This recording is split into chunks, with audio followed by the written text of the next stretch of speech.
যে জেনারেশনকে কিছু সপ্তাহ আগে পর্যন্ত বলা হচ্ছিল দ্য ওয়ার্স্ট জেনারেশন এভার, সেই জেনারেশন আজকের দিনে দাঁড়িয়ে দ্য বেস্ট জেনারেশন হয়ে উঠেছে এবং গোটা ভারতবর্ষ সমেত গোটা পৃথিবীকে জানিয়ে দিচ্ছে যে তাদের পাওয়ার কতটা, তারা চাইলে ঠিক কী করতে পারে।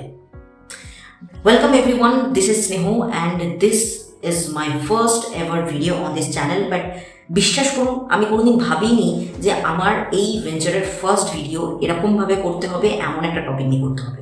Well, this channel is all about unscripted video, current affairs and various type of storytelling videos which I love to make. আমার অলরেডি একটা স্পোর্টস স্টোরি টেলিং চ্যানেল আছে এক্সিস্টিং এবং ফেসবুকেও পেজ আছে সেটার ওপর, বাট এই পার্টিকুলার চ্যানেলটা আমি বানিয়েছি আমার আনপ্লাগড স্পোর্টসের বাইরেও যে আমি স্টোরি বলতে ভালোবাসি সেটা এক্সপ্রেস করার জন্য। বাট আমি সত্যি ভাবিনি যে আমাকে আমার ফার্স্ট ভিডিওটা এই সময় এরমভাবে বানাতে হবে, but it's high time to raise our voice about what is happening right now in our country. So ভিডিওর থাম্বনেল আর টাইটেল থেকে তোমরা বুঝেই গেছো যে আমি দিল্লিতে হওয়া এই মুহূর্তের যন্তর মন্তরে হওয়া এই মুহূর্তের স্টুডেন্ট প্রোটেস্টের বিষয়ে কথা বলবো। কোনো পলিটিক্যালি কোনো পার্টিকুলার পলিটিক্যাল পার্টি হয়ে বা পার্টিকুলার পলিটিক্যাল পার্টির এগেনস্টে কোনো রাজনৈতিক আলোচনার জন্য এই ভিডিওটা নয়। This video is especially about why a person in India should support our student. Now let me tell you very clearly কয়েকটা just point বলবো। First of all, আমাদের স্টুডেন্টরা যারা আন্দোলন করছে, আন্দোলনটা শুরু হয়েছিল কোথা থেকে? আন্দোলনটা শুরু করেছিলেন সোনাম ওয়াংচুক। সোনাম ওয়াংচুককে আমরা সবাই চিনি, one of the best, one of the finest scientist এবং টিচার অ্যাজ ওয়েল।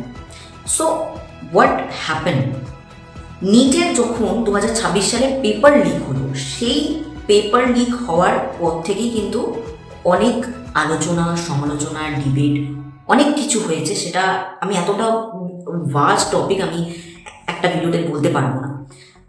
বাট সেই নিট পেপার লিক হওয়ার পর যখন প্রতিবাদ করার সময় আসে, হ্যাঁ আবার দ্বিতীয়বারের জন্য নিট পরীক্ষা কন্ডাক্ট হয়েছে, রেজাল্ট বেরিয়েছে, অনেক স্টুডেন্টরা টপ করেছে এবং টপারদের কাছ থেকেও আমরা বিভিন্ন রকম কমেন্টস পেয়েছি। বাট পেপার লিক হওয়াটা আরেকবার পরীক্ষা কন্ডাক্ট করার একটা কোনো সলিউশন নয়।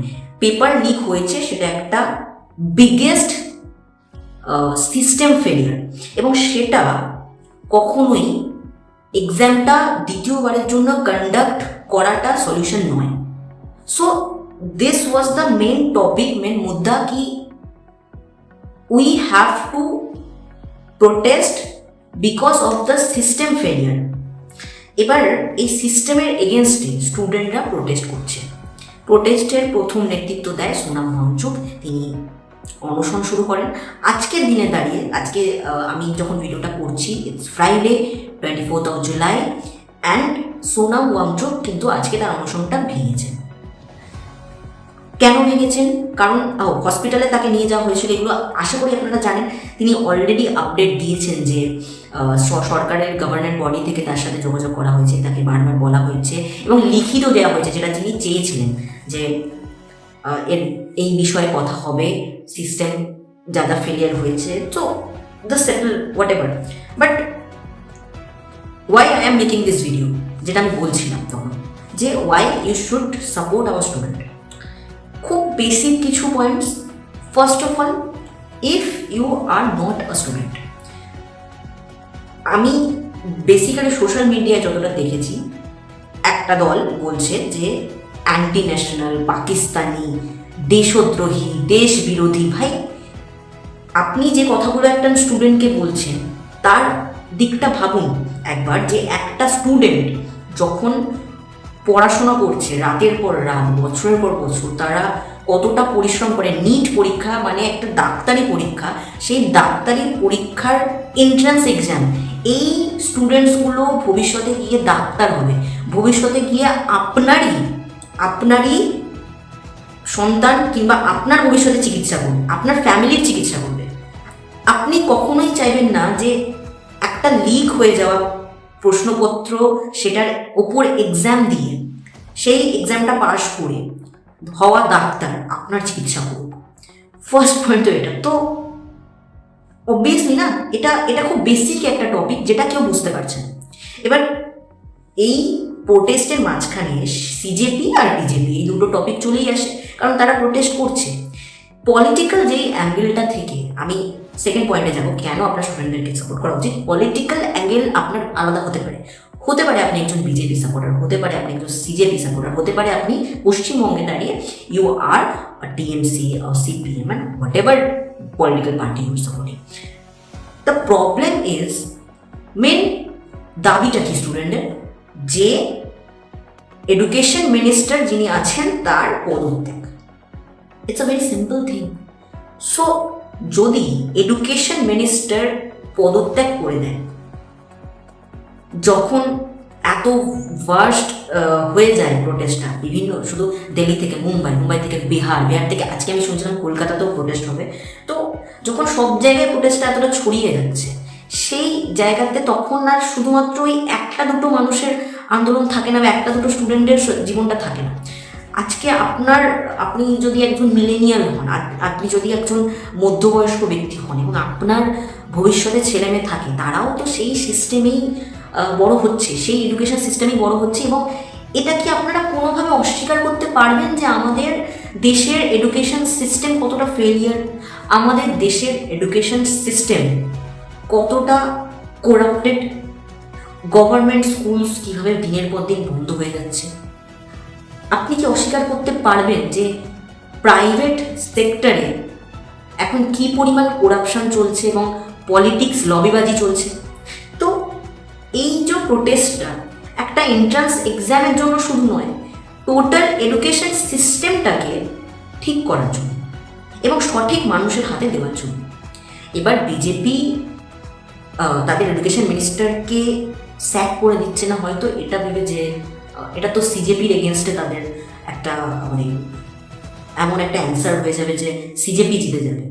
হতে পারে, maybe, it may not be. But if you are an Indian citizen, then how can you just deny the fact that our education system is corrupted? Can you imagine যে আমাদের স্টুডেন্টের ভবিষ্যৎ, এবং এই স্টুডেন্টরা কিন্তু আপনারই সন্তান, আপনার বন্ধু, আপনার পরিচিত কোনো যে কেউ হতে পারে। সো আপনার পলিটিক্যাল আইডিওলজি যেটাই হোক না, if you are with the students, that means you are with our country. What is their demand? Just the better and better education system. So আমি এটা বলে আমার আজকের ফার্স্ট ভিডিওটা আমি শেষ করব। আমি একটা ভিডিওতে একটা টেকে টোটালি যে কথাগুলো বললাম, আমার নেক্সট ভিডিওগুলো এরকমই হবে। আমি পার্টিকুলার কোনো একটা ইন্টারেস্টিং ফ্যাক্টস বা ইন্টারেস্টিং টপিক বা এরকম কিছু বিয়ন্ড দ্য হেডলাইন্স টপিক নিয়ে আসবো, কথা বলবো এবং জাস্ট একবার মনে করানোর চেষ্টা করবো why and what and how. So একটা নিজেকে প্রশ্ন করুন, ask yourself why you should support or why you should not, and everything will be clear like water. যদিও আমাদের দেশে তো ওয়াটারটাও এখন সব জায়গায় ক্লিয়ার নয়, তাই জন্যই হয়তো এই ভিডিওগুলো বানাতে হয়, তাই জন্যই এত প্রোটেস্ট, তাই জন্যই এত সোশ্যাল মিডিয়াতে। একজন দেখলাম লিখেছে, একজন ওমেন, তাকে নোংরা ভাষা বলা হচ্ছে, জেনজিজ যারা প্রোটেস্ট করছে তাদেরকে বেকার বলা হচ্ছে। ভাই, তারা বেকার বসে আছে কারণ আমাদের দেশের এডুকেশন সিস্টেম তাদেরকে বেটার প্লেসমেন্ট দিতে পারছে না, বেটার চাকরি দিতে পারছে না। এনিওয়ে, এবং এই পোস্টগুলো তারাই করছে যারা বেশিরভাগই বেকার মানুষ। যাই হোক, হোয়াট এভার, তো আমি ভিডিওটা শেষ করছি। কমেন্ট বক্সে তুমি তোমার মন্তব্য জানাতে পারো। ফার্স্ট ভিডিও, তাই আমি কোনো ভিউজ এক্সপেকটেশন রাখছি না, but I will continue to make and continue to support my own country. Atal Bihari Vajpayee একটা খুব ফেমাস কথা ছিল, আমি একবার ভিডিও শেষে আপনাদেরকে মনে করিয়ে দিতে চাই। উনি বলছেন যে अगर तुम अपनी पसंद की पार्टी की गलतियों पर चुप रहते हो तो तुम देश प्रेमी नहीं, सिर्फ पार्टी प्रेमी हो। पार्टियां आती जाती है, देश रहना चाहिए। That means if you are just supporting your party and not your country, then you are a traitor. Remember that. Thank you. Bye bye. See you in the next video, by the way.